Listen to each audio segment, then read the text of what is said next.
घ्या कोणी दही घ्या कोणी दूध घ्या कोणी दही घ्या कोणी दूध घ्या कोणी दही हाय लोण्याचं दही हाय लोण्याचं घराचं बाई बिगर पाण्याचं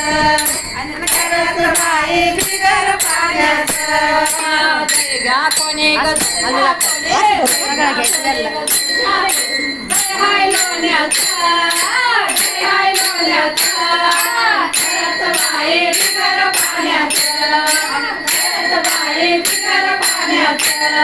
आमच्या गावाला कवळं नाही आमच्या गावाला कवळं नाही आमच्या गावाला कवळं नाही आमच्या गावाला कवळं नाही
पाण्याचा पप्पा किती झाले